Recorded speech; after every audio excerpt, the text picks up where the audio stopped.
Bienvenidas, yo soy David Barbas Alonso del equipo de coordinación de la Escuela de Movilidad Sostenible y hoy vamos a hablar de la nueva Ley de Movilidad Sostenible española que, como probablemente ya sabéis, ¿no? Se aprobó definitivamente por el Congreso el pasado 13 de noviembre. Y entonces, bueno, el marco normativo al final es fundamental para ver cómo podemos transformar nuestros sistemas de movilidad, y esta ley nos abre aquí en España una serie de escenarios y oportunidades, ¿no? También podemos ser críticos con algunas cosas, pero ¿no? Nos interesa esta lectura. Y hemos de decir que una parte muy importante de lo que se ha conseguido, del contenido más avanzado que tiene la ley, ha sido así gracias a la incidencia y la presión y el trabajo que durante varios años han estado realizando las entidades sociales y sindicales, ¿no? De hecho, ha habido una alianza de 15 entidades que ha estado siguiendo todo este proceso, hablando con los grupos políticos, intentando transaccionar enmiendas y ha estado siguiendo muy de cerca. La verdad es que no entraban las 15 en un solo webinar, os pedimos disculpas a las que no están hoy aquí, realmente sí querríamos reconocer a todas las entidades sociales que han estado detrás y agradecerles, ¿no? Reconocer y agradecer ese trabajo que han hecho. Y entonces, bueno, pues ahora que ya está aprobada, al final el éxito que vaya a tener la ley, una vez que se publique en el BOE y ya tengamos el texto que realmente está en vigor, también dependerá mucho del papel de las entidades sociales y sindicales, ¿no? O sea, el trabajo no acaba aquí, sino casi casi empieza ahora, porque si ahora empezamos en los centros de trabajo a tener que negociar medidas de movilidad, si los diferentes ámbitos sectoriales tienen que desarrollar muchos instrumentos, o sea, hay todo un trabajo que en el fondo empieza ahora, ¿no? Entonces, básicamente, la idea hoy es que podamos reflexionar conjuntamente respecto a estas dos cuestiones, ¿no? Es, por un lado, qué oportunidades nos plantea desde una perspectiva sindical y social, y por otro lado, cuáles son los siguientes pasos, los siguientes retos, porque habrá que seguir, ¿no? Trabajando y apretando, insistiendo para que esta ley no se quede en papel mojado y realmente nos ayude a conseguir mejoras, ¿no? Entonces, tenemos la inmensa suerte de contar, ¿no? Por un lado, con Sonia Hichi, que ella es de Andando, la coordinadora de asociaciones peatonales de España, con Belén Calahorro, de Conbici, que es la coordinadora en defensa de la bici, con Mercedes Vidal, que es de la Asociación para la Promoción del Transporte Público, con Carmen Duce, que es de, por un lado, Clean Cities y de Ecologistas en Acción, y tenemos a Pablo Frutos del área de salud laboral y sostenibilidad medioambiental del Sindicato Comisiones Obreras, y Manuel Riera del área de acción climática y transición ecológica justa del Sindicato UGT. ¿De acuerdo? Entonces, si os parece, podemos empezar, ¿no? Como os he presentado, desde los peatones, ¿no? Sonia, desde Andando, un poco qué lectura hacéis desde esta visión más de los peatones, de qué oportunidades, qué puede traer de bueno esta ley o qué le falta, ¿no? Un poco qué lectura nos haces. Bueno, desde un primer momento estuvimos presentando alegaciones a la ley porque en el borrador se llamaba Ley de Movilidad Sostenible y Financiación del Transporte, ¿no? Solamente con el título de la ley inicial ya nos dimos cuenta de que el enfoque estaba más puesto en el transporte y como transporte no nos incluyen a los peatones. A día de hoy, en el borrador último que hemos visto, bueno, lo que está aprobado, que todavía no se ha publicado, vemos que hay una oportunidad porque sí que se habla de la movilidad como un derecho al acceso a los bienes públicos y aparecen tres artículos en la sección que se llama Movilidad para todas las personas en el que realmente nos sentimos un poco interpelados, ¿no? Estos tres artículos son el 29, 30, 31. Pero claro, son tres artículos de 107. La palabra peatón aparece cuatro veces, peatones y derivado, peatonal, o sea, cualquier palabra relacionada con eso. Entonces, vemos que el foco en lo que es el peatón, cuando estamos en lo alto de la pirámide, por eso me he puesto aquí en el fondo y me habéis dado la palabra en primer lugar, que agradezco un montón. Realmente el peatón está bastante invisibilizado en esta ley, pero aún así queremos hacer una lectura positiva de que mejor tener algo a no tener nada. Y vemos que, bueno, que hay tres artículos que nos apoyan porque favorecen el tema de la caminabilidad tanto urbana como interurbana, que es muy necesaria. Y se habla de un modelo de ciudad en el que se implica una transformación de los entornos. ¿Qué pasa? Que realmente no hay una apuesta por el cambio modal, no se hablan de objetivos concretos en los que se quieran reducir el número de vehículos, de desplazamientos en coche o el número de vehículos por habitante. Entonces, vemos que la apuesta está más enfocada hacia la tecnología y hacia la digitalización y el peligro en el que vemos es la electrificación, que también esto nos puede afectar físicamente, como por ejemplo que nos van a colocar puntos de recarga pagados con dinero público encima de las aceras, obstaculizando otra vez. Entonces, hay que tener cuidado que esta oportunidad no sea también un peligro, ¿no? Para nosotros. Nosotras, las peatonas.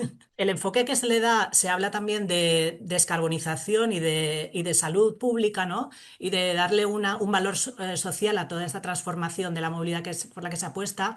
Y nosotros queremos que esta oportunidad de esta ley nos sirva para realmente destacar el agente del peatón, de los desplazamientos a pie de las personas y simplemente la estancia en la ciudad, los espacios vivibles, como un elemento principal en la descarbonización. Porque hay un montón de desplazamientos cortos que se pueden hacer de la manera más saludable, que es la de caminar, y acompañándolo siempre con la movilidad activa a través de la bicicleta, que es la más saludable, y el transporte público.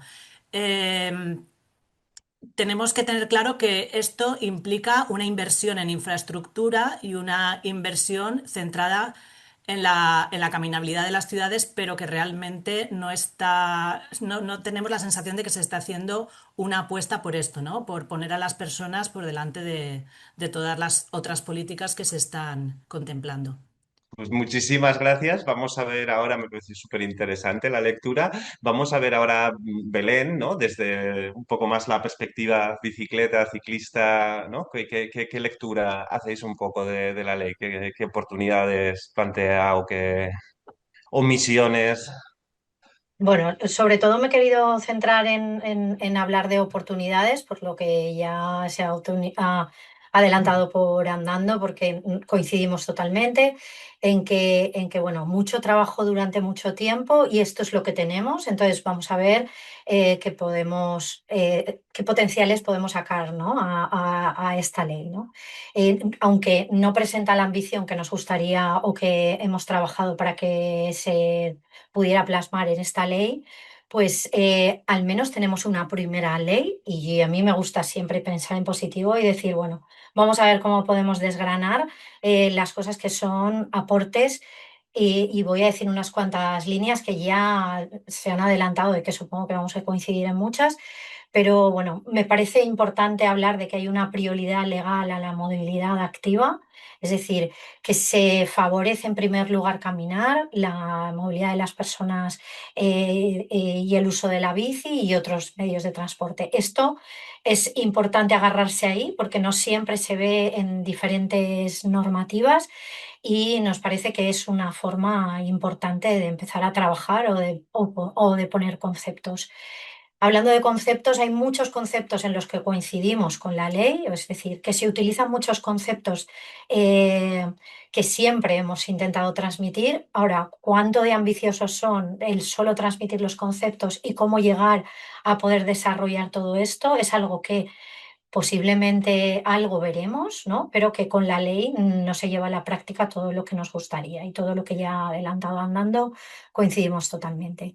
Entonces, otra cosa que también es importante en la que hemos trabajado bastante y que entendemos que va unido a a nuestra herramienta, que es la bici, es la mejora de la movilidad infantil y los entornos escolares. Se habla incluso de conseguir la autonomía y de crear entornos escolares seguros y saludables. De hecho, yo creo que el preámbulo, hablando de esto, es un poco más amplio que lo que es el articulado posteriormente.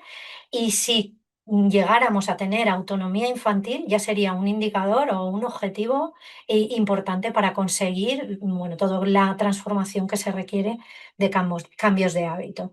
Entonces, esto también se nombra, pero desarrollarlo, vamos a ver cómo se va a poder desarrollar y bueno, luego podemos hablar de los retos, ¿no? El tema de la descarbonización, intentando ser positivos, aunque también coincido en lo que se ha dicho antes, se nombra que esta descarbonización se debe realizar con principios de equidad y eficiencia, aunque siempre se habla más relacionado con el tema de la electrificación y no con el potencial que la movilidad activa tiene para poder desarrollar esa descarbonización. Luego también se habla de otros conceptos que también trabajamos mucho siempre, que es el tema de la intermodalidad y la multimodalidad integrada. Un concepto que también me parece importante destacar es el sistema integrado de movilidad. Como digo, son conceptos y llevarlo a la práctica, no lo vemos todo lo que nos gustaría, pero quiero destacarlos porque es un objetivo también integrar la bicicleta. Un ejemplo muy reciente, la Dana y otros ejemplos de situaciones o sea, muy excepcionales que hemos vivido. En la Dana en Valencia, cuando se restableció totalmente el sistema ferroviario, metro, etcétera, etcétera, en las noticias se decía que todo el sistema ferroviario estaba restablecido y las bicis en ese momento no podían aún subir al metro. Y a día de hoy hay más prohibiciones que las que habían antes de la aduana para subir la bici, o sea que aún no se ha normalizado del todo. Y si quisiéramos tener un sistema integrado, integrando todos los modos, esto es uno de tantos indicadores que no se cumplen en la realidad. Hay algunos principios rectores que también, o sea, muchos principios rectores que nos parecen interesantes y que, por ejemplo, se habla de accesibilidad universal o el fomento de la ciudad de proximidad, pero se nombra como uno de los que están en la parte final de los principios rectores, cuando deberían ser los más importantes y los prioritarios, ¿no? Entonces, esto denota la importancia que se le da. Luego, otras oportunidades son los planes de movilidad de trabajo locales por la opción de poder introducir ahí medidas de cambio de hábito más directas y que nos podrían ayudar a mejorar. Supongo que luego, bueno, o yo por lo menos hablaré un poco más de lo que es el tema de la gobernanza, que es un poco a lo que más en lo que más se dirige o que nos puede servir el sistema de movilidad que crea y me parece que eso pudiera ayudarnos a tener una estabilidad en procesos de participación y en documentos y creo que eso podríamos hablarlo luego en los retos. Y como oportunidades se habla de carriles reservados, aunque a mí no me gusta hablar solo de infraestructura y se abre esos carriles reservados en ciertas situaciones a analizarlos. Y no solo se habla de carriles reservados de transporte público, que es muy necesario, sino que también se nombra incluso de cuándo analizar cuándo es necesario un carril reservado para bicicleta en los accesos a la ciudad o incluso en calles de dos o más carriles. Entonces, como nos gusta agarrarnos a las oportunidades. Luego se habla, por último, de la Estrategia Estatal de la Bicicleta, que ya se ha aprobado y lo que dice es que se mantendrá. Está en una disposición adicional, con lo que quiere decir que no está en el articulado principal o se puso sin saber dónde incluirlo dentro de esos documentos que orientan a la movilidad sostenible. No quiero entrar en estos temas, pero por lo menos está. Y bueno. Hay otras muchas más cosas relacionadas con cuando habla la sección sobre la planificación en el ámbito urbano y cómo naturalizar los espacios públicos. O sea, hay muchos conceptos que dices, bueno, tenemos a cosas a las que agarrarnos y de ahí se crean diferentes herramientas para calmado de tráfico y también infraestructura ciclista en general, ¿no? Gracias. Muchísimas gracias, Belén. Pues vamos a ver ahora un poco la lectura, Merche, desde el transporte público. Vale, pues buenas tardes a todos. Jo vengo de la PTP, de la Asociación para la Promoció del Transport Públic. Operamos fundamentalmente a nivel catalán, pero también, bueno, pues establecemos alianzas con otros movimientos del Estado para trabajar en diferentes temas, pues como pueda ser este, ¿no? Llevamos mucho tiempo persiguiendo pues un poco la concreción de esta ley. Ha sido una tramitación larga y tortuosa que nos ha dejado bastante agotados. Podemos hablar, podemos hablar luego de ello, ¿no? Un poco de cómo ha sido este proceso. Porque claro, también ha sido una ley pues, que ha saltado de legislaturas, se tuvo que reiniciar todo el proceso y entonces pues, ha requerido de mucha atención y de mucho seguimiento por parte de las entidades, ¿no? Em, claro, es la primera ley de movilidad sostenible que se hace a nivel estatal. Y entonces, como tal, pues esperábamos que fuera una ley, pues quizá pues un poco genérica, que diera cabida, ¿no? A diferentes cuestiones. Claro, por ejemplo, en Cataluña tenemos la experiencia de la ley de movilidad que ha hecho 20 años, no hace mucho, ¿no? Y bueno, pues al final de esta ley es de donde emanan los planes de movilidad urbana o diferentes instrumentos que se han ido concretando, ¿no? Sí que es cierto que al final la ley ha quedado, bueno, también fruto del proceso de tramitación y de lo caótico de las mayorías en el Parlamento, ha quedado como una ley donde sí que es cierto que es una ley muy programática, o sea, se explicitan intenciones, pero se concretan pocas, ¿no? Pero sin embargo, ¿no? Pues fruto de esas negociaciones, pues sí que se introducen concreciones muy concretas, bastante inexplicables o poco justificables, ¿no? Respecto a cómo quedan de genéricos otros temas, ¿no? Nosotros, bueno, la acción desde las diferentes entidades fue intentar poner también un poco de sentido y de orden, ¿no? En ese particular, porque hablábamos de una ley, ¿no? Pues que a lo mejor veíamos bueno, que explicaba cosas que sonaban muy bien, pero cuando luego íbamos a buscar en el articulado a ver cómo queda este tema, pues nos encontrábamos que era algo bastante vacío, ¿no? En el artículo 1, por ejemplo, ¿no? Respecto a la financiación del transporte urbano, ¿no? Pues hablaba, ¿no? De que se deba regir por los principios de equidad, igualdad, estabilidad, certidumbre y proporcionalidad, cosa que a nosotros nos sonaba a música celestial, porque ahora mismo, ¿no? Pues la financiación del transporte público pues no tiene una seguridad en los presupuestos generales del Estado y depende de unas negociaciones que se hacen año a año, ni siquiera hay un convenio, ¿no? Antes Sonia mencionaba, ¿no? Pues que en el título de la ley al inicio estaba el tema de la financiación, pero eso decayó absolutamente en el transcurso de la negociación de la ley. Era un tema que para nosotros era fundamental. Sin financiación adecuada del transporte sostenible no habrá descarbonización posible, ¿no? Entonces, claro, pues a nosotros nos hubiera gustado mucha más concreción en este tema. Bueno, al final parecía como una cuestión, ¿no? De que quizá desde un ministerio pues había la ambición, ¿no? De legislar sobre estos temas, pero que a la que pues, se trabaja con temas que entran, ¿no? Pues en las competencias de Hacienda, pues no fueron nada bien recibidas, ¿no? Y entonces bueno, los temas de financiación, ya digo, decayeron casi de forma absoluta de la ley y, por supuesto, decayeron del título, ¿no? Entre cuestiones interesantes que se han introducido, bueno, lo de la descarbonización no me extenderé porque seguro que otros compañeros lo explican más. Es quizá el cambio más relevante.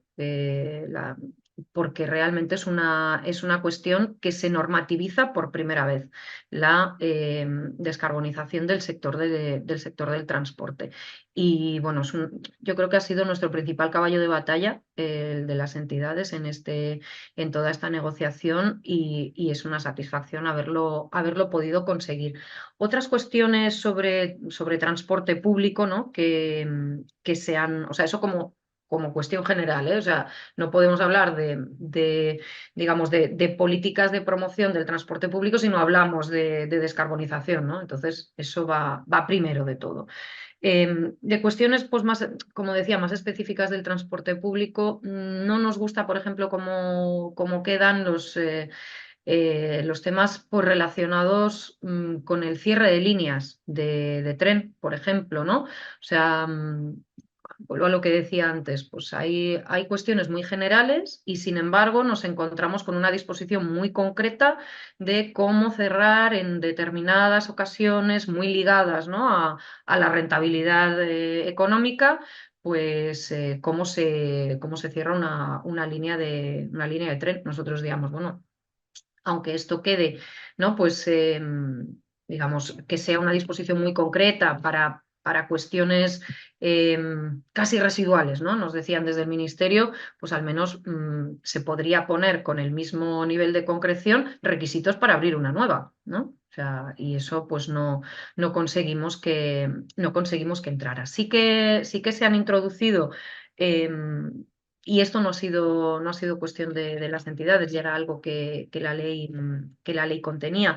Una cuestión que encontramos interesante, que es la mejora de la evaluación previa de las infraestructuras de transporte. Esto no solo se aplica al transporte público, será útil, por ejemplo, pues para otro tipo de infraestructuras. Claro, esta evaluación no solo debe hacerse en términos de rentabilidad económica, sino que debe incorporar cuestiones de rentabilidad ambiental y rentabilidad social. No es un tema baladí.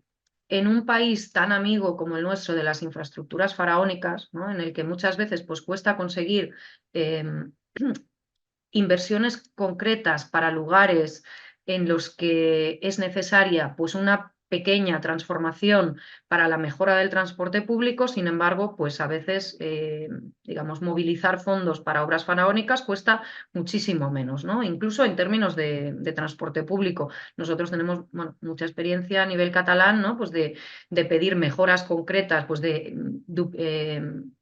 eliminación de cruces en vías ferroviarias, que no digo que sean baratas, pero desde luego al lado de una cobertura o al lado de una línea nueva, o al lado, ¿no? Pues son cuestiones mucho más económicas.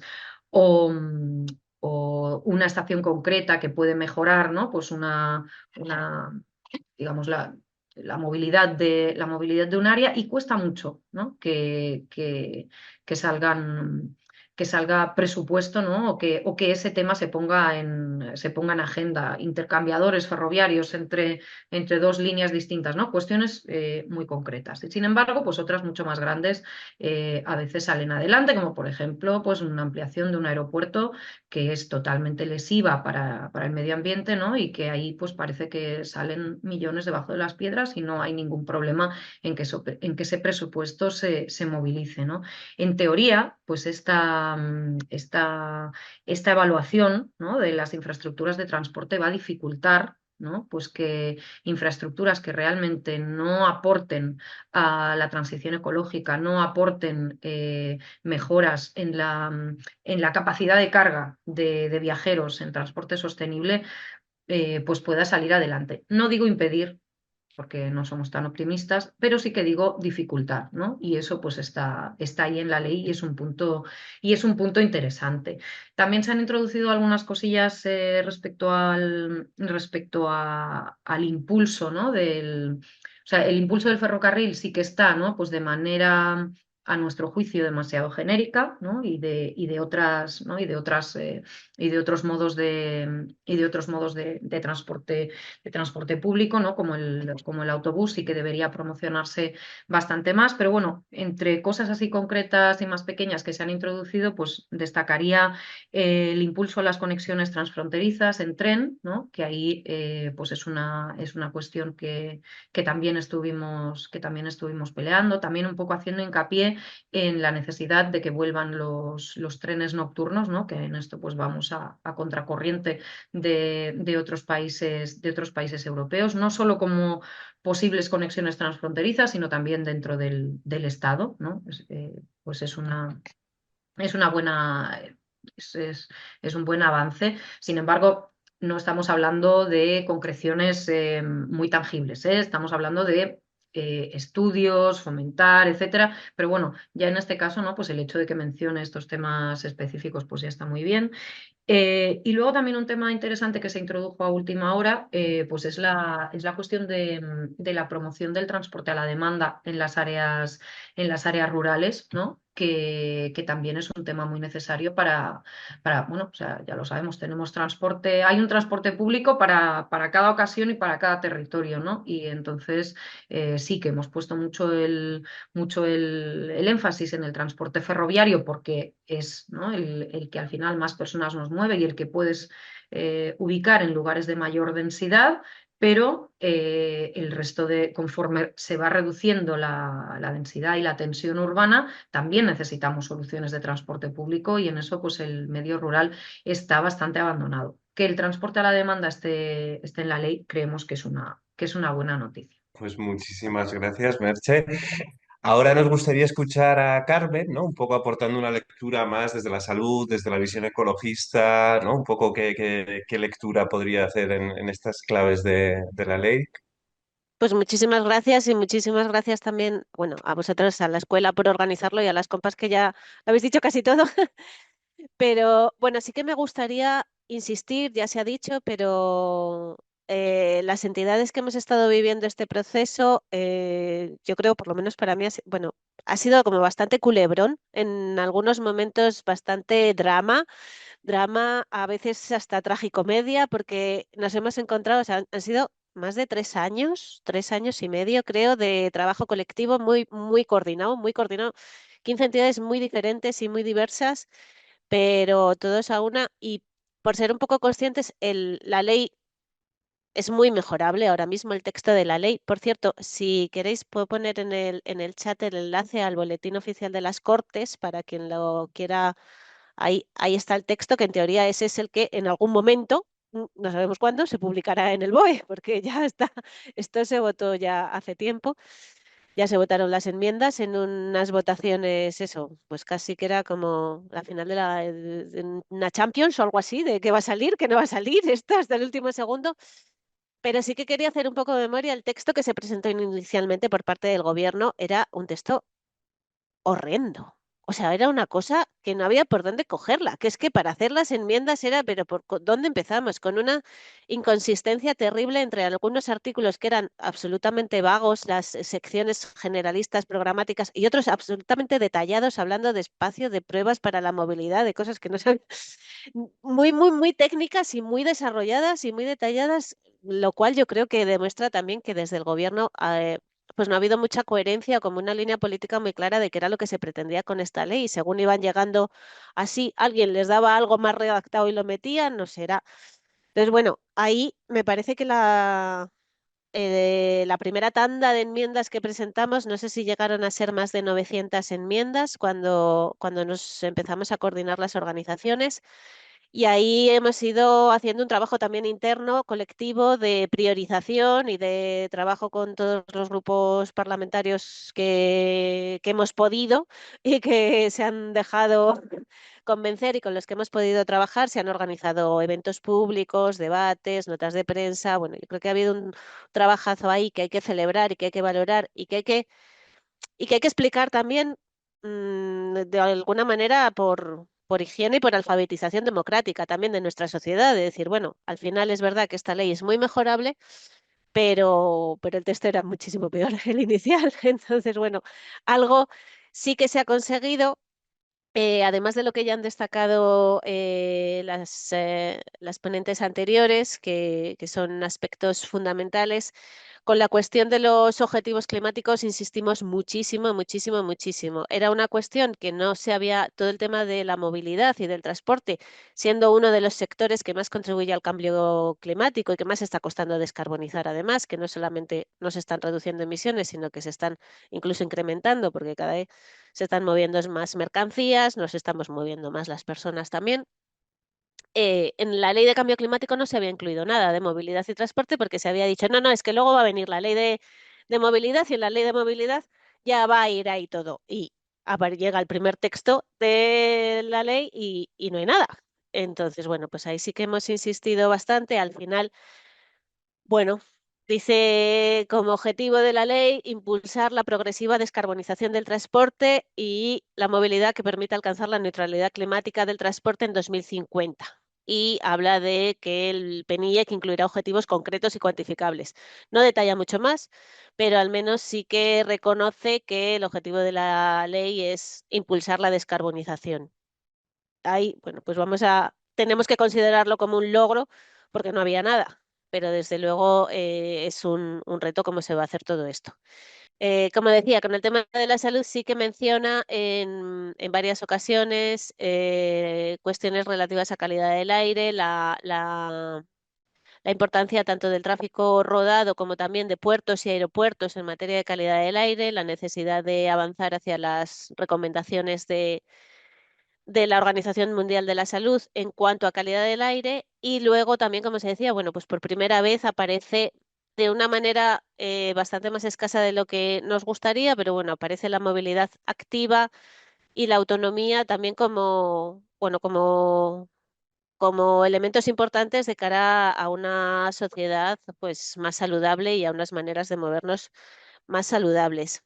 Hay una cuestión que también hemos conseguido introducir y que, bueno, lo apuntaba Belén antes en cuanto a la autonomía infantil. Hay varias ocasiones en las que se habla de los entornos escolares seguros y saludables, y no solo de los entornos escolares, sino de toda la ciudad como espacios por los que los niños o las niñas se puedan mover con libertad y con seguridad y con tranquilidad, sin tener que enfrentarse a la hegemonía del coche. Me parece muy interesante también destacar, ya se ha comentado también, la jerarquía de los modos de movilidad también y cómo sitúa ahí en primera línea la movilidad activa y en última pues el vehículo privado y además con una mención así a que hay que tratar de, bueno, pues de reducir su uso y la ocupación del espacio público. Y bueno, la cuestión de las infraestructuras de transporte, que ya lo ha comentado Mercedes también, es clave, cómo se va a hacer esto y cómo de verdad se va a hacer una evaluación que contemple todos los aspectos socioambientales de lo que supone cada nueva infraestructura de transporte y especialmente las grandes infraestructuras de transporte, que son las que tienen impactos ecológicos brutales, pero también impactos sociales. Bueno, sabemos que muchas veces cuando el tren de alta velocidad lo que contribuye es a vaciar los entornos ya vaciados y a seguir concentrando la población en grandes ciudades que cada vez bueno, pues es más complicado vivir en ellas. Y quiero destacar otra cosa como oportunidad, que bueno, ahí no es algo que hayamos trabajado tanto las entidades, pero sí que me parece que puede ser interesante todo lo que plantea de la integración de datos y la recogida de datos, los sistemas para poder tener verdaderamente información de qué está ocurriendo, de cómo nos movemos, y bueno, cómo se va organizando toda esta movilidad, así como los documentos orientativos, los documentos metodológicos que también hablan, pues eso, de las zonas de bajas emisiones, de la salud, de la autonomía infantil, de la movilidad activa.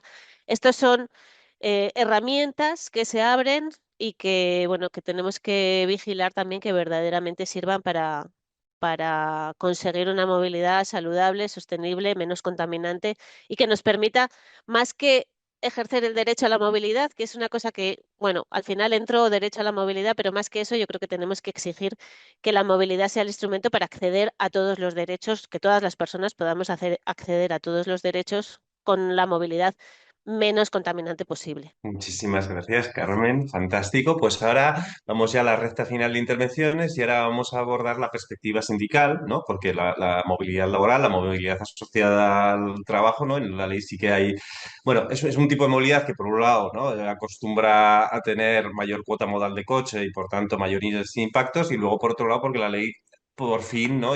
Que ya se venía reclamando hace tiempo, obliga a agentes privados, a las empresas, a hacerse un poco responsables de esta movilidad y plantear algunas acciones para poder, ¿no? reducir el impacto que tiene. Entonces, ahora nos gustaría escuchar, primero vamos a poder escuchar a Pablo Frutos de Comisiones Obreras, un poco para que nos diga él qué lectura hace de cómo entra este tema en la ley. Para Comisiones Obreras, la verdad que ha sido, podríamos decir que hasta una fiesta, porque nosotros, junto con Greenpeace, Ecologistas en Acción y WWF, ya hicimos en el 2008 una propuesta de movilidad en el Parlamento que la defendió Don Herrera, y bueno, aquella ley pues se quedó muerta en el cajón en el 2008. Dicho esto, la ley que aporta, bueno, lo primero que ha aportado la ley es que distintas organizaciones nos juntemos para ver una ley que es transversal, una ley que, según se nos decía, iba a pasar sin pena ni gloria, sin apenas enmiendas. Bueno, pues yo, como dijo Carmen, más de 900 enmiendas, ¿no? Y bueno, pues este grupo, estas organizaciones, nos hemos reunido multitud de ocasiones con todos los grupos parlamentarios, menos con la extrema derecha. Eso fue desde el primer momento una de las cosas que no admitimos de tener que hablar con la extrema derecha. Dicho esto, desde el punto de vista de la ley, nosotros entendemos que es una ley transversal, tiene un contenido social, un contenido ambiental y un contenido económico. Y bueno, tenemos el comité donde vamos a estar todas y todos, ahí vamos a poder participar y mejorar lo que esta ley se dejó en el tintero y el desarrollo de las distintas disposiciones adicionales, que si me recuerdo mal son 39, casi más disposiciones adicionales que artículos. Pero bueno, es una parte que deberemos de abordar. Con respecto a la ley, en el tema de la movilidad al trabajo, hay dos artículos muy importantes, que es el 25 y el 25 y el 26. Nosotros pues, le damos mucha importancia a esto de la movilidad al trabajo. Bueno, millones de personas se desplazan a trabajar desgraciadamente en vehículo propio porque carecen en muchos casos de transporte público y en algunos casos lo tienen, pero es muy ineficiente, ¿no? Y esta ley creo que nos da la oportunidad de mejorar esto. Otro de los elementos muy importantes que va a tener esta ley es sobre todo reducir los accidentes sin itinere, ¿eh? Yo no voy a entrar en cifras, pero más o menos el año pasado hubo unos 50.000 accidentes de tráfico entre ir y volver del trabajo. Yo creo que esas cosas esta ley las tiene que corregir, ¿no? Luego esta ley entendemos también que va a servir para que gente que hoy se puede quedar excluida del trabajo, porque para comisiones obreras, bueno, para los sindicatos en general, el tema del empleo es fundamental, es un elemento clave para los sindicatos la gestión del empleo, porque claro, hay gente que por no tener carnet de conducir o no poderse comprar un coche, puede en algún momento no tener acceso a un puesto de trabajo. Eso nos parece de suma gravedad, ¿no? Yo creo que esta ley lo va a corregir porque se van a hacer planes de movilidad a polígonos industriales. Hay una cosa muy graciosa que sin tener ley, no sin tener una ley, es verdad que los sindicatos hemos ido trabajando en estos aspectos de la movilidad al trabajo. Ya hay muchas empresas, fundamentalmente grandes, que ya tienen algún tipo de plan, ¿no? Por ejemplo, la ley al principio, el primer borrador contemplaba que los planes de movilidad serían obligatorios en empresas de más de 500 trabajadores o trabajadores o trabajadoras o 250 por turno. Claro, una visión así por encima de cómo es la industria en este país, por claro, de esas empresas habrá, del total de las empresas, no llega a un 1%, un 2% de empresas que tengan esas características, con lo cual se quedaría, vamos, el mundo laboral al margen de esta ley. Ahí los sindicatos tuvimos una pelea muy gorda porque además se nos decía que uno de los puntos que más problemas estaba teniendo para consensuar precisamente era el de los planes de movilidad, ¿no? Al final se ha conseguido en conjunto de las organizaciones bajarlo a 200 personas trabajadoras y 100 por turno. Pero además hay una disposición transitoria en la cual también se va a establecer ayudas, habrá esa otra voluntad del decreto, para las empresas de menos de 100 trabajadores. Con lo cual, bueno, tenemos un amplio abanico de empresas que van a tener que tener el planes de movilidad. Además de todo esto, yo digo que es un tema transversal muy interesante, las empresas están obligadas una vez entrada en la ley, se puede en el BOE en 24 meses tener un plan de movilidad. Y además esos planes de movilidad van a tener que estar negociados con los sindicatos, o sea, con la representación sindical de la empresa con los sindicatos, incluso en aquellas empresas en las que no hubiese representación sindical. Eso es un avance muy importante para las organizaciones sindicales. En el tema ferroviario, ya lo he dicho con Mercedes, no quedan muchas cosas por desarrollar. Una cosa que nosotros hemos venido, que se ha venido pidiendo es que haya un protocolo de incidencias cuando ocurre alguna incidencia en el ferrocarril.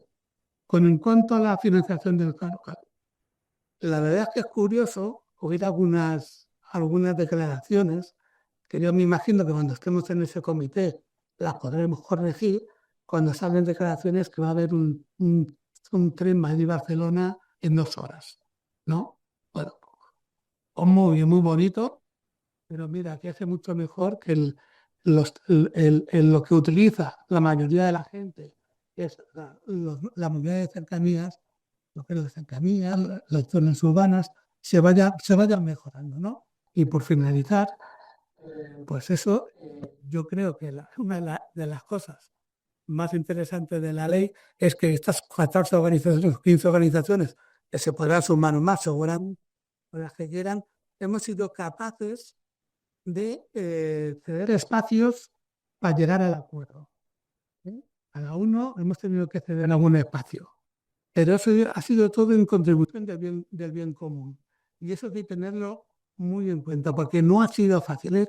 Hemos tenido muchas llamadas, muchas tentaciones, y bueno, y creo que ahí todos y todas hemos sido poco receptivos a esas cosas y muy pendientes de lo que el grupo decía y hacía y lo que se votaba. Porque nosotros en un principio hicimos un montón de enmiendas a la ley que fuimos reduciendo en base de las reuniones, ¿no? Llegamos hasta tener nada más que 10 enmiendas prioritarias. Dejamos de 60 y tantas a 15, a 25, a 15 y al final dejamos 10 enmiendas prioritarias. En definitiva, la ley, bueno, la hemos aprobado, nos parece bien, se abre una puerta de negociación, pero lo importante es que ese comité a todas las organizaciones nos va a dar la oportunidad de desarrollar mejor la ley, porque es una ley transversal, muy compleja y que, bueno, y no tener una financiación federal, pues va a ser un poco complicado, pero seguro que entre todas y todos, pues la mejoraremos sin lugar a dudas. Muchísimas gracias, Pablo. Vale, pues entonces en esta primera ronda nos falta de escuchar, ¿no?, a Manuel Riera del sindicato UGT, un poco también su lectura que hace respecto a la ley. Manuel, cuando quieras. Pues muchísimas gracias, David, por invitarnos y sobre todo a la escuela por, yo creo que plantear este debate en un momento tan importante. Y bueno, la suerte o la desgracia de hablar el último, pues que hay muchas cosas que iba a decir y que ya se han dicho, pero bueno, intentaré resumir algún punto que yo creo que es prioritario. Lo primero, quería destacar, como ya han hecho mis compañeras y compañeros, el trabajo de estas 15 entidades, la unión que ha habido, la tensión que hemos pasado en algunos momentos. He estado revisando ahora mismo correos, a ver, y desde principios de 2022 ya tenemos muchos correos electrónicos sobre enmiendas y demás.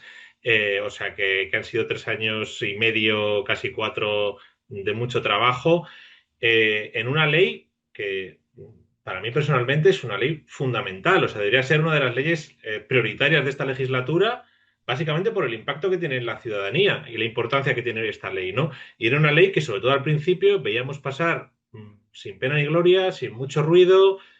Parecía, se oía que era una ley que iba a aprobar incluso el PP y el PSOE de forma unida, ¿no? O sea, que el PP iba a apoyar la ley y una ley que, como se ha dicho, era inicialmente muy mala. Y bueno, eso fue como esa gran sorpresa. Yo creo que fue lo que hizo que estas entidades nos pusiésemos a trabajar codo con codo en sacar nuestra mejor versión y, como también se ha dicho, con eso, con mucha unión, buscando los puntos comunes sobre los que hacer más incidencia. Una ley que además nos causaba especial temor porque, como creo que ha dicho Carmen, ya en la ley de cambio climático queríamos introducir temas de movilidad, ya que el sector del transporte es el que más emisiones de gas de efecto invernadero genera en España. Ya en su momento la ley de cambio climático, un poco, yo creo que por quitarse la pelota, dijeron, no, esto irá en una ley de movilidad sostenible, hablad con el Ministerio de Transportes. Y claro, nuestra sorpresa cuando vimos que ahí no hablaba nadie de descarbonización, entonces, tanto hablando con el Ministerio para la Transición Ecológica y el Reto Demográfico como con el Ministerio de Transportes, Esa fue, desde luego, nuestra principal demanda, que la ley hablase de descarbonización. Hubo mucho rechazo, finalmente, después de mucho insistir, diciendo que o pasaban por aquí o que no íbamos nunca a apoyar la ley. Al final se consiguió dentro de ese artículo 1 que se hable de la neutralidad del transporte para 2050. Es la primera ley sectorial que habla explícitamente de esto, más allá que el PENIEC y las distintas, pues ya lo incluye, ¿no? Pero no había ninguna ley sectorial en España que hablase de ello. Lo que al principio parecía un obstáculo, ¿no? Porque nos decían, no, es que no hay leyes así, es que esto es muy complicado. Y ahora, pues bueno, también es ahora como el caballo de batalla y ahora, pues, quien corresponde se pone la medalla de que es su primera ley, que es la primera ley en España que habla de descarbonización. Así que, bueno, también reconocer el trabajo que hay detrás para que eso sea real. Y otro tema muy importante también para nosotros, yo creo que es ese artículo 4 que habla de los derechos de la ciudadanía a la movilidad sostenible, que creo que también es un logro que ya se ha comentado, ¿no? Pero hacer hincapié en eso.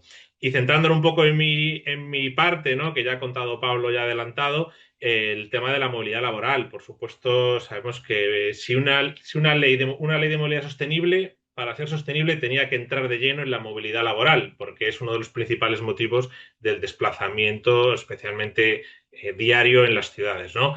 Y bueno, pues este trabajo, ¿no? El incidir en la movilidad sostenible, en reducir el número, porque en un primer momento había una obligatoriedad para empresas de más de 500 personas trabajadoras o 250 por turno, más que empresas, centros de trabajo. Es decir, en un primer momento la ley decía que cualquier centro de trabajo de 500 personas trabajadoras o 250 por turno tenía la obligatoriedad de negociar con la representación de las personas trabajadoras un plan de movilidad al trabajo. Un número que nos parecía totalmente fuera de toda lógica. Nosotros abanderamos el que ese número se bajase a 100, es decir, 100 personas trabajadoras o 50 por turno, un poco en línea con una de las reivindicaciones de la Asamblea Ciudadana por el Clima, que una de sus principales, bueno, una de su lista de demandas de las 170 y tantas demandas, era justo esta, que las empresas, centros de trabajo de más de 100 personas trabajadoras tuviesen un plan de movilidad sostenible. Nos dijeron durante años que eso no se podía cambiar, nos dijeron durante años que había muchos grupos parlamentarios que incluso no veían bien lo de que fuese obligatorio. Sabemos que la patronal estaba también por detrás peleando para quitar esa obligatoriedad. Bueno, pues al final tuvimos ahí una reunión también bastante tensa en el Ministerio de Transporte por parte de los sindicatos y conseguimos, no la victoria completa, que nos hubiese gustado esos 100 personas trabajadoras, llegamos a 200. Entonces, lo que dice la ley ahora es que cualquier centro de trabajo de más de 200 personas trabajadoras o 100 por turno tiene la obligación de establecer, a través de la negociación colectiva, un plan de movilidad al trabajo. Y el hueco que quedaba entre los 100 y 200, ahí hemos conseguido, como también ha dicho Pablo, una disposición adicional para hacer, no que sea obligatorio, pero que sea como un incentivo, ¿no? Ayudas incentivadas, una serie, pues será por subvenciones o convocatorias, para que las empresas que están en ese intervalo también tengan planes de movilidad sostenible al trabajo. Entonces, yo creo que para mí, esta ley tiene esas palancas. Punto 1, que es la entrada de la movilidad en la negociación colectiva.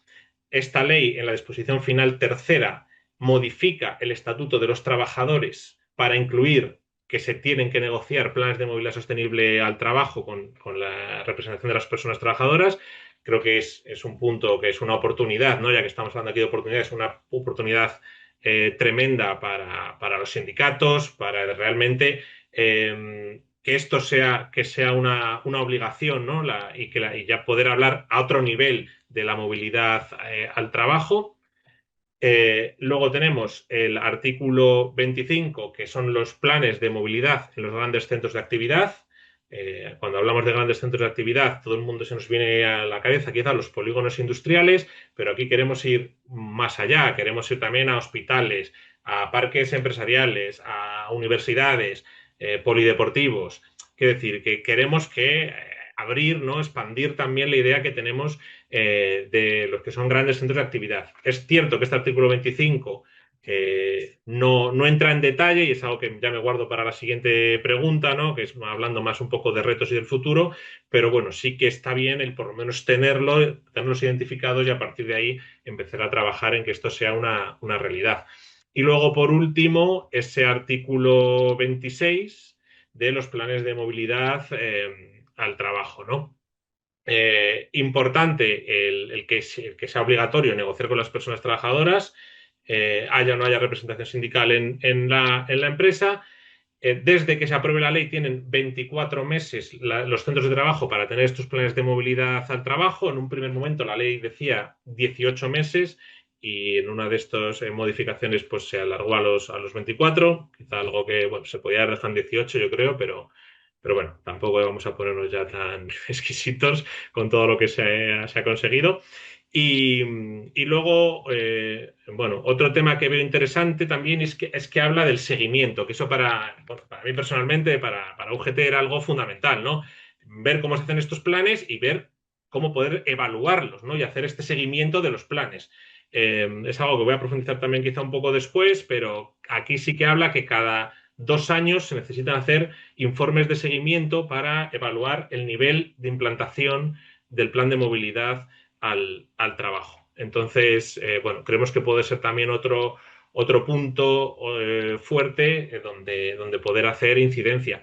Y ya por último, por terminar, que creo ya un poco fuera de lo que es el articulado de la ley, pero sí que vemos que la movilidad sostenible, que esta ley, si se aplica bien, si se llega a conseguir todo lo que en ella dice, que es un trabajo que, como se ha dicho, el trabajo de estas 15 organizaciones no es un punto y final, ha sido un punto y seguido, sino una coma, porque esto ya hay que empezar a trabajar con ello desde el minuto uno.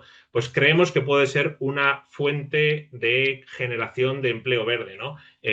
Todo el tema de movilidad activa, movilidad ciclista, el tema de transporte público, de mantenimiento, reparación de maquinaria, etcétera, etcétera, ¿no? Creemos que ahí hay un nicho muy importante de empleo verde y, por supuesto, desde el mundo sindical, desde UGT y seguro también desde comisiones obreras, pues defendiendo que ese empleo verde sea un empleo digno y un empleo de calidad, ¿no? Que un empleo porque sea sostenible, por ejemplo, última milla, los riders, ¿no?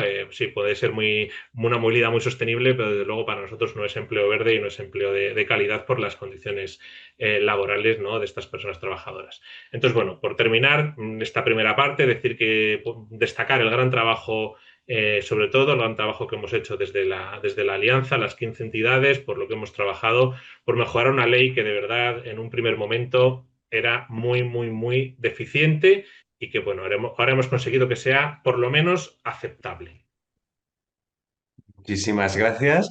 Vale, entonces hemos tenido esta visión poliédrica, ¿no? Como hemos visto, la ley toca muchos temas, ¿no? Y afecta a muchas dimensiones y gracias a que las entidades sociales han sido capaces, ¿no? De alinearse y poner las prioridades, ¿no? Hemos podido llegar hasta aquí. Entonces ahora vamos a empezar como esta segunda parte en la que nos interesa, ¿no? Ver un poco los retos de futuro. Sí que, como nos hemos estirado un poquito más, os pediré que seáis como muy sintéticos de dos, tres titulares de, vale, ¿dónde está el foco, ¿no? Para adelante ahora. Y ahora vamos a repetir esta pregunta, eso, ¿no? De próximos pasos. Y voy a aprovechar para incorporar algunas preguntas que han surgido en el chat, por si alguien las quiere incorporar, ¿no? Ha surgido una pregunta de Luis Gómez, ¿no? Que dice, bueno, y al final las ciudades, ¿cómo va a repercutir esta ley, ¿no? Teniendo en cuenta que tendremos el Estado, tenemos las autonomías, ha sido ya todos unos temas de gobernanza y de competencias autonómicas. Entonces hay alguien que se pregunta de, ostras, y en el futuro, ¿esto cómo va a acabar aterrizando las ciudades? Un tema, pues si lo queréis abordar, no hace falta. Y luego tenemos dos temas que tienen que ver más cómo se van a concretar, ¿no? Estos planes de movilidad al trabajo, estos planes de transporte al trabajo, de qué manera pensáis que se va a recoger la cuestión de la bicicleta o si se van a poder tener entrada ejemplos como en Francia que se remuneran, ¿no? Los accesos al trabajo en bicicletas. ¿Pensáis que esto puede tener cabida? Y también se apunta, ¿no? Dentro de esta cuestión de las competencias como un agujero, ¿no? Que tiene que las administraciones que no son de la AGE, ¿no? De la Administración del Estado, no tienen las mismas obligaciones a las que ¿no? Se compromete a veces la ley y que entonces, ¿qué lectura hacéis? Y pone de hecho ejemplos como a nivel autonómico en Euskadi que les pasa un poco lo mismo, ¿no? Que cuesta mucho meterse en otros niveles administrativos.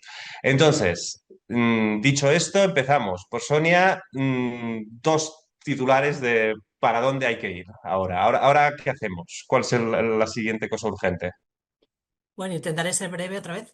Realmente me gustaría que se entendiera lo importante que es poner el foco en la movilidad peatonal. Ya sé que los otros colectivos tienen otras miradas enfocadas a otras prioridades, pero es que realmente hacer unas ciudades caminables es lo que puede derivar en mejorar una movilidad activa potente con la bicicleta y llegar a tener un transporte público que responda a las necesidades de la gente, ¿no?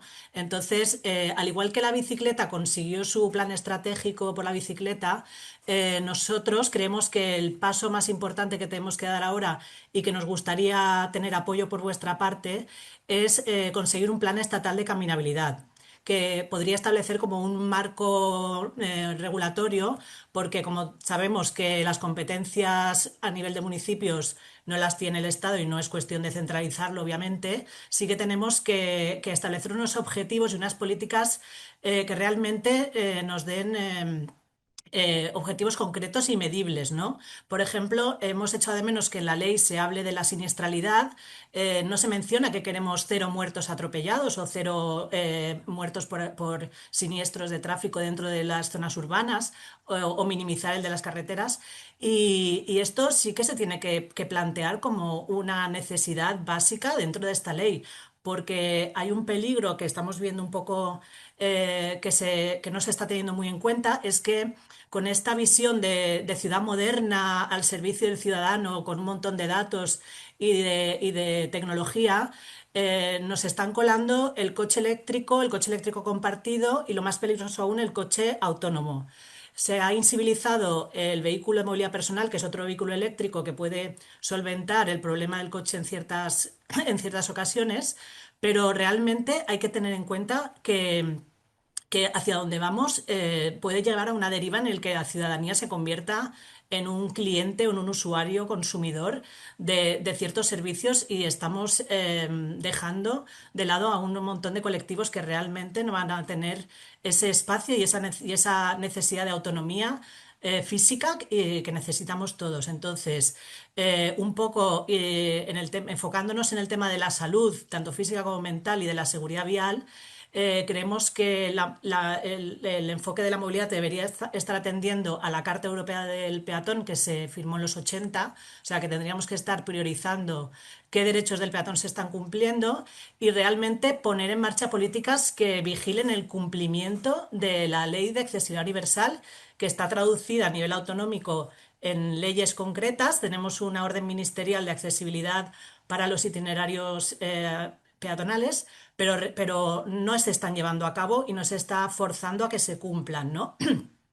Entonces, con este plan estatal de caminabilidad, lo que queremos, también hemos insistido en nuestras alegaciones en empezar con los entornos escolares, porque son las zonas más sensibles y más donde los niños son los que más daño pueden sufrir con los vehículos, pero realmente cualquier polo atractor de movilidad, es decir, cualquier centro, ya sea educativo, de salud, de ocio o de trabajo, puede llegar a necesitar ese traslado desde una vivienda particular que puede estar en cualquier lado y tenemos que permitir que la opción a pie o que la opción sin el vehículo motorizado, ya sea coche o moto privado, que sea posible, ¿no? Porque seguro que todos hemos oído el caso de alguien no puede ir a trabajar que se le ha roto el coche. O sea, ya es como tu esencia. Y no todo el mundo tiene el dinero o tiene la necesidad o la capacidad de conducir.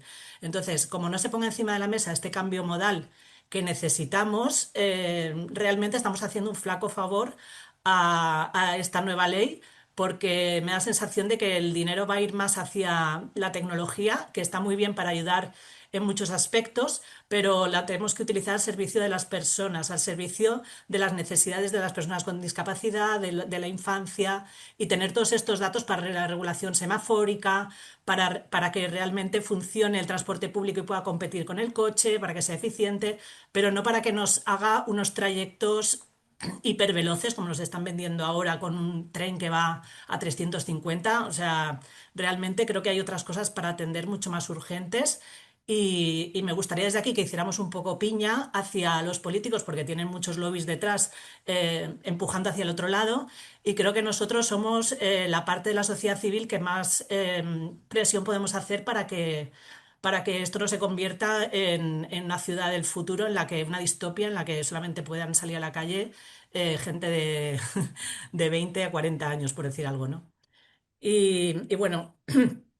Creo que ya he dicho casi todo, no sé si es todo de golpe.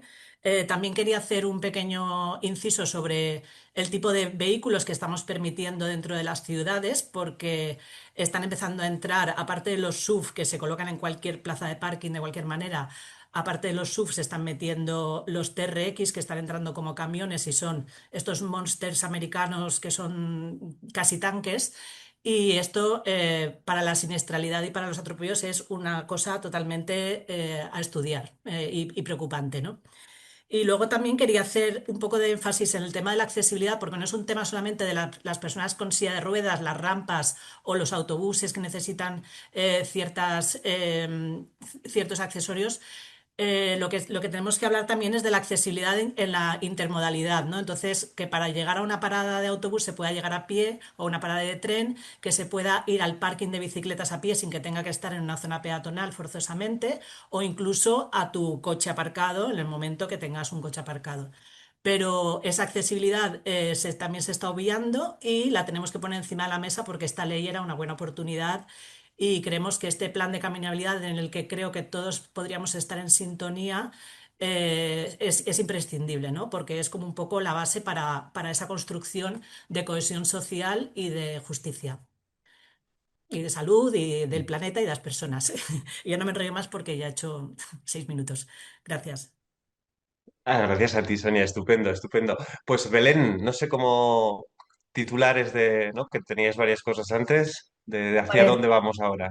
Prioridades. bueno, lo primero es conseguir desgranar esos conceptos que están muy genéricos y poderlos implementar o desarrollar en los documentos que se vayan creando o que está previsto que se creen. O sea, con lo que lo primero es que se creen, o sea, que se empiece a trabajar y que pueda ser de una forma participada con los agentes que estamos aquí y con otros para que puedan integrar de verdad todos estos conceptos que se han quedado excesivamente en el aire.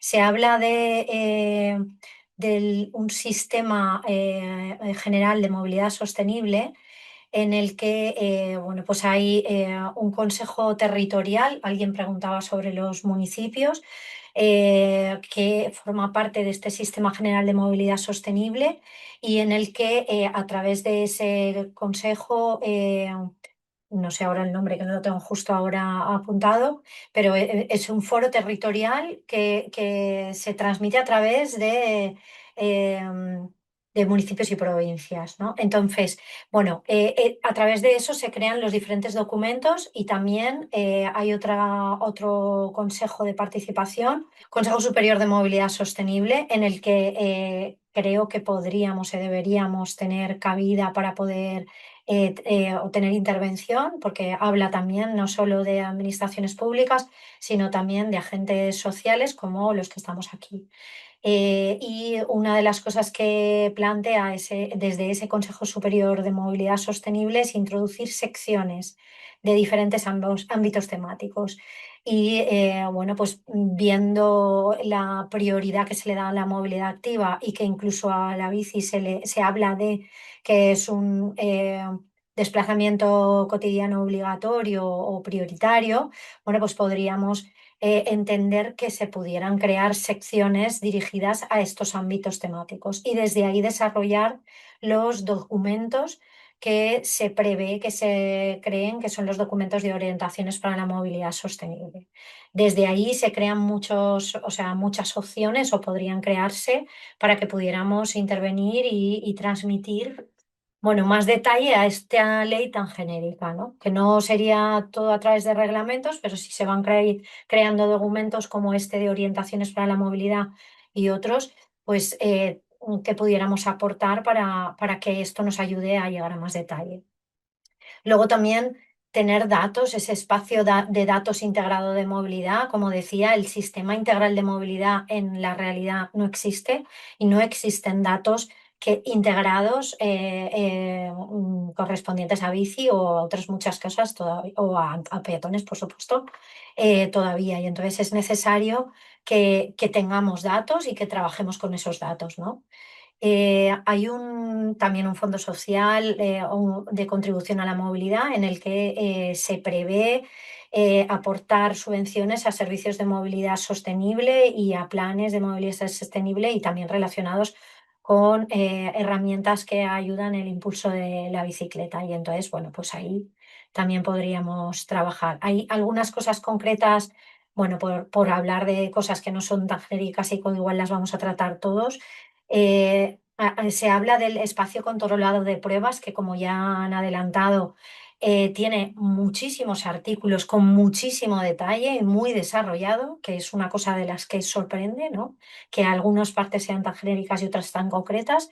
Y yo con Bici proponemos que, bueno, que hayan proyectos de espacios controlados de pruebas, no solo para el vehículo autónomo como parece que se dirige, sino, por ejemplo, a introducir normativa de permeabilidad ciclista, como la doble dirección ciclable, que es algo bueno, que está muy integrado en el sistema de movilidad de Francia y de otros países y repasar los semáforos en rojo y otras herramientas que ayudan a la permeabilidad del desplazamiento en bici frente al del motorizado. Bueno, y esto podría servir también, bueno, todo lo que tiene que ver con los datos que se nombran diferentes como un punto de acceso nacional de transporte multimodal, que tenga más datos y que tenga información clara y transparente y que empecemos a protocolizar datos que no hay de movilidad activa en general. Y también hay otro punto interesante en el que desde Comici trabajamos o intentamos que se desarrolle, que es formación a la ciudadanía en movilidad sostenible, porque eso no conseguimos que sea una realidad y hay que, bueno, pues establecer tanto una hoja de ruta de formación ciclista urbana en la que trabajamos mucho, pero también en todo lo que tiene que ver con movilidad. A día de hoy, la formación de los técnicos, gestores y políticos en temas de movilidad es muy precaria en tema de movilidad activa y sostenible.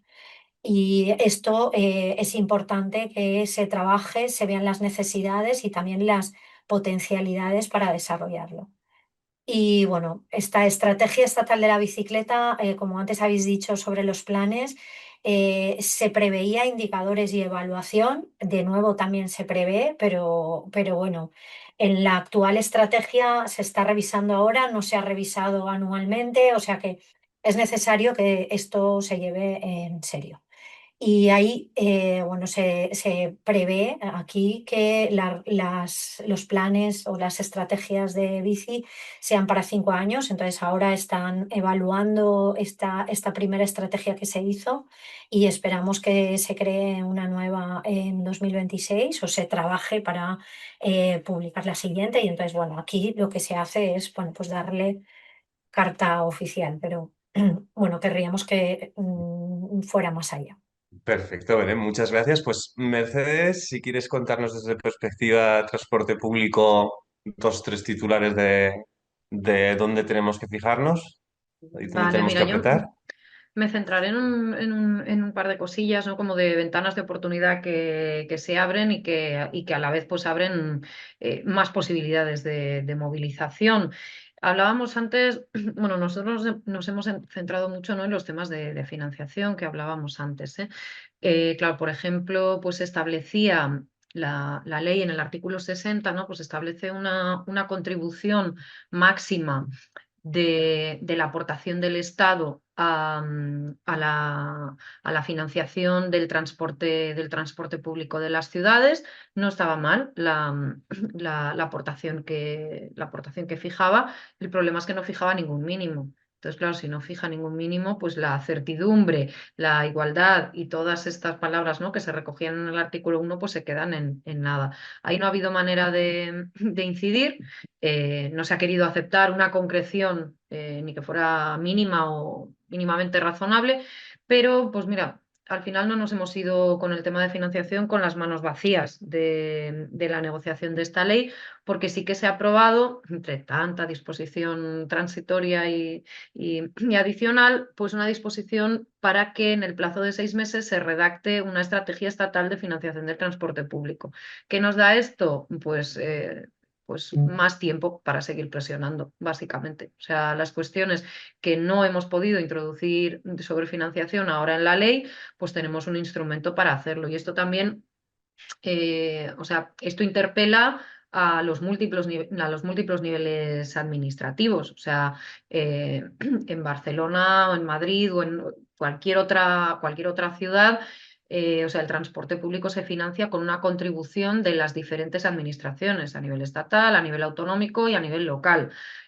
Pues todas esas entidades tienen que ponerse de acuerdo para ver cómo se realiza esa estrategia y que la aportación del Estado pues no dependa de una negociación puntual año a año, que es como se hace ahora. Bueno, pues estaremos ahí presionando para que esa estrategia se desarrolle en tiempo y forma y para que cuando se desarrolle, pues las entidades podamos participar. Pero bueno, eso, las diferentes ATMs de todo el Estado seguro que ya están mirando pues cómo picar a la puerta del ministerio para que hagan esto, porque realmente les interesa, ¿no? O sea, los gestores del transporte, pues es que, o sea, algo que necesita una planificación tan a largo plazo como es el transporte público, ¿no? No puedes planificar de un año a otro, necesitas, o sea, pues muchos años, o sea, la planificación ferroviaria no tiene sentido a menos de 4 años vista. Entonces, claro, necesitas una certidumbre financiera para poder avanzar. Y luego un tema concreto que no hemos introducido nosotros y que no hemos tocado y que nos parece interesante. Es un tema administrativo, que la ley habilita a las administraciones locales para poder cobrar tarifas sobre las zonas de bajas emisiones, y esa disposición pues también creemos que es aplicable, ¿no? Con toda la falta de concreción que contiene todo, es también aplicable para el caso de un peaje urbano. Por lo tanto, pues por ejemplo en el caso de Barcelona, que siempre se ha esgrimido como excusa, nosotros que ya tenemos zona de bajas emisiones hace tiempo, pues para poder seguir avanzando, ¿no? Pues muchas veces se ha esgrimido como excusa no es que el Estado, o sea, necesitamos que el Estado nos habilite, pues esta ley ya podría dar cobertura a esas cuestiones. Entonces, bueno, habría que ver, ¿no? Pues cómo se hace seguimiento de eso, porque claro, eso es una habilitación estatal meramente.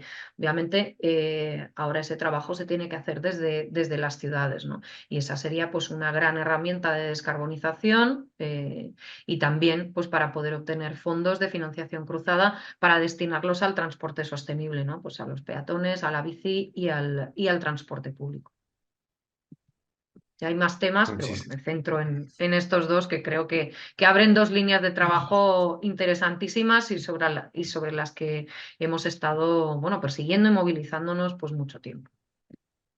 Muchísimas gracias, Mercedes. Pues Carmen, desde Clean Cities Ecologistas, ¿dónde hay Sí, que apuntar?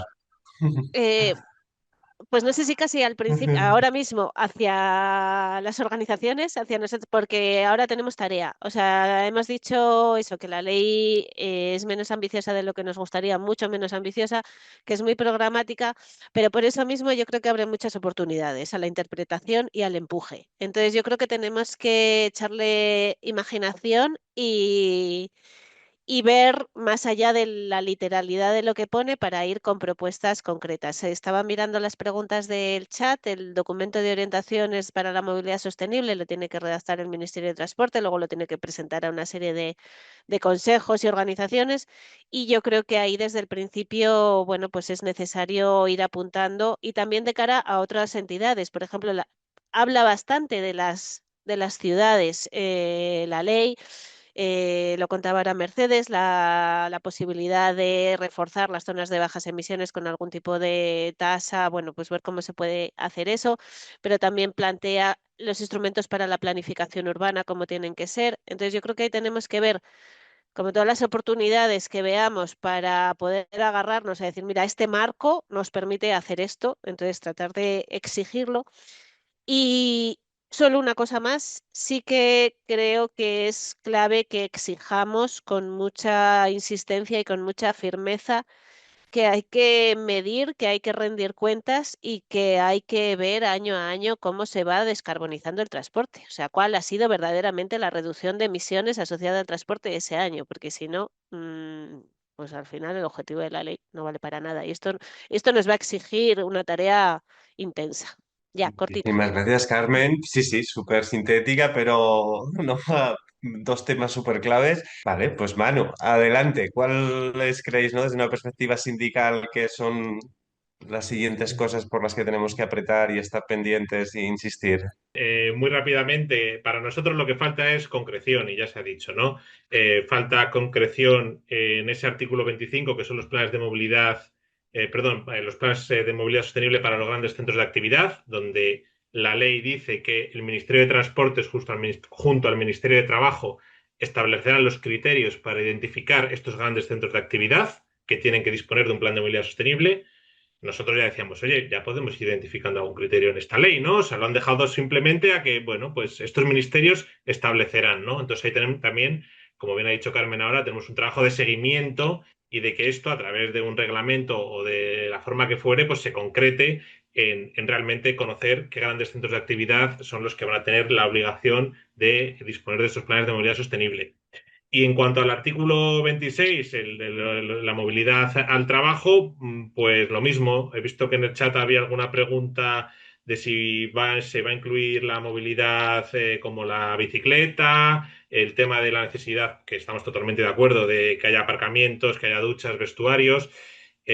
Aquí es que tampoco define exactamente qué es un plan de movilidad sostenible del trabajo. No está definido en la ley, únicamente dice, bueno, tampoco es poco para empezar a trabajar, pero dice que los planes incluirán soluciones tipo movilidad activa, transporte colectivo, movilidad a bajas emisiones, movilidad compartida y colaborativa, soluciones para el uso y recarga de vehículos o el teletrabajo, y también medidas para mejorar la seguridad vial, la prevención de accidentes y fomentar la formación de las personas trabajadoras y también de los visitantes y proveedores que vayan a estos centros de trabajo. O sea, eso es importante también, que no solo incluya a las personas trabajadoras.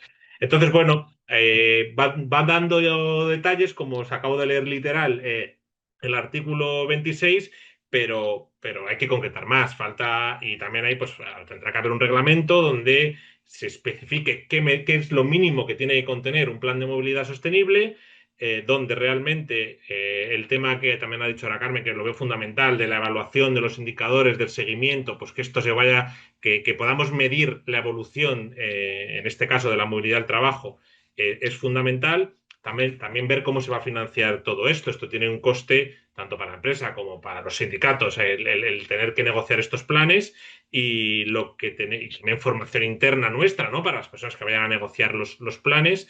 Y desde luego lo que tenemos muy claro, y con esto acabo, es que no queremos un copia y pega, no queremos que los planes de movilidad a las empresas sea el mismo para una empresa y para otra. He estado leyendo un poco el chat lo que pasa en Vigo o en otras ciudades. Al final, cada empresa, la ubicación varía muchísimo las necesidades de movilidad. Entonces, lo que sí tenemos claro es que hay que poner toda la carne en el asador, hay que exigir que sean planes reales, con una participación de las personas trabajadoras, porque si no participan las personas trabajadoras no tienen éxito, y eso lo hemos medido ya en multitud de ocasiones. Y simplemente, yo creo que con esto acabo, y ya que complete mi compañero Pablo. Muchísimas gracias, Manuel, también por la capacidad de síntesis. Pues Pablo, rematamos Pues rematamos. contigo. Quiero intentar un margen de confianza en la ley y de poder avanzar. Es una ley transversal. Yo cuando oía a la compañera que defendía ir a pie, pues, por ejemplo, para nosotros es fundamental, porque simplemente te vas a cualquier polígono industrial y cómo puede ir la gente. O sea, lo que no va por las aceras, va por otro sitio, por las aceras no va, si es que tiene transporte. O sea, para nosotros, por ejemplo, Eso es un elemento transversal a lo que es en los planes de movilidad al trabajo, ¿no? Porque los medios de transporte, la señalización de las paradas, la digitalización en las paradas también, o sea, todas esas cosas son transversales y que nosotros vamos a hacer mucho hincapié. Una cosa tan sencilla y que no somos capaces de tener, vosotros veis en algún transporte, en el metro, en la Renfe, surtidores de agua gratuitos, para que la gente pueda rellenar una botellita de agua. Esas cosas también las tenemos que ver ahí. Que haya servicios públicos en el metro o en la Renfe, que no los hay, si los hay son pagando.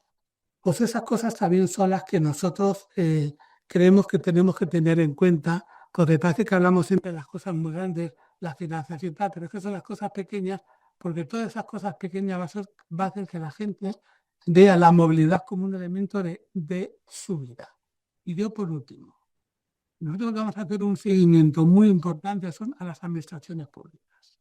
O sea, no puedes que las administraciones públicas legislen y no hagan. Si no hacen, ¿cómo van a hacer que los demás hagan? Voy a poner un caso. El País Vasco tiene una ley de hace 2 años con un plan de sanciones bastante importante, que por cierto, la ley de movilidad tiene un registro de sanciones que son de risa. Yo siempre digo, y que nosotros no estamos por la labor de que se sancione, sino que se haga. Pero hombre, que tú incumplas la norma y que al final la parte más gruesa de la multa sean 11.000 euros, yo siempre digo esto, vas a un polígono industrial de Valencia, mal de un Mercadona, el Juan Roth, y hace una invitación a Escote para que nadie lo cumpla. O sea, estas cosas hay que tenerlas muy en cuenta. No se puede consentir que las administraciones públicas, con el mayor número de trabajadores y trabajadoras, con un montón de centros, todavía no se tomen en serio, de cambiar la palabra, lo que son los planes de movilidad. Y yo pongo un ejemplo que muchas y muchos de vosotros vais a conocer. Nuevos ministerios.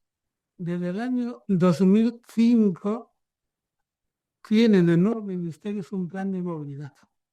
Desde 2005. ¿eh? Y ahora mismo, si vosotros vais a nuevos ministerios, tenéis 4 ministerios. Ministerio de Medio Ambiente, Ministerio de Trabajo, Ministerio de Transporte y Ministerio de Vivienda. Creo que ya es hora que la administración, cuando legisle para cumplir.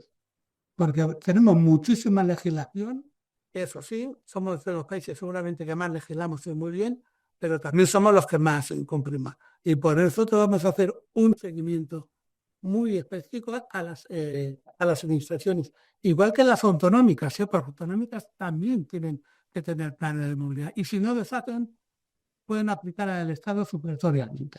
Y para eso estaremos las 15 organizaciones y todas las que se suman para conseguir que eso sea una realidad. Muchísimas gracias, Pablo. Vale, pues por un lado, me sabe mal porque hay algunas preguntas en el chat que igual se pueden quedar. No, que no se preocupen, nosotros desde la escuela vamos a seguir trabajando todo este año en ir desgranando. Si tenéis dudas podéis hacernoslas llegar por mail. Intentaremos generar también documentos ¿no? que sean fáciles de leer y que puedan dar respuesta. Yo estoy súper contento, ¿no? Creo que el webinar nos ha permitido, ¿no? Como muy bien identificar tanto las cosas positivas como sobre todo los retos, ¿no? Me quedo con esta idea que se ha apuntado de estas 15 entidades y muchas más, ¿no? Tenemos que seguir empujando y tenemos que seguir estando pendientes. Esta ahora cuestión estratégica que apuntaba, por ejemplo, Belén y Sonia, de se han de elaborar algunos planes estratégicos, se han de elaborar los documentos de recomendaciones, ojo con cómo sean, ¿no? Este tipo de documentos, toda la influencia, también se ha dicho, ¿no? De intentar insistir a las administraciones públicas para que sean ejemplares, ¿no? Estar pendientes de, bueno, el primero que ha de cumplir son las administraciones públicas, este otro énfasis en medir, en rendir cuentas. Bueno, ¿no? Son una serie de temas que yo creo que están muy bien identificados y espero que, bueno, que a lo largo de los próximos meses, ¿no? Todos los que estamos aquí y muchos más, pues vayamos haciendo, ¿no? Bueno, ir ahí insistiendo hasta bueno, conseguir que el desarrollo sea lo mejor posible. Yo agradeceros mucho a todos los ponentes y a todas las entidades que habéis participado, agradecer al público y nada, y espero que nos veamos muy prontito. Me sabe mal porque eso, nos hemos quedado como casi sin tiempo, estamos sobre el reloj y nos gusta ser puntuales por estas cosas de la conciliación, porque la gente igual ahora, ¿no? Pues tiene que ir a coger a los niños o tiene que hacer cosas. Entonces, vamos a ir cerrando. Muchas gracias y hasta la próxima.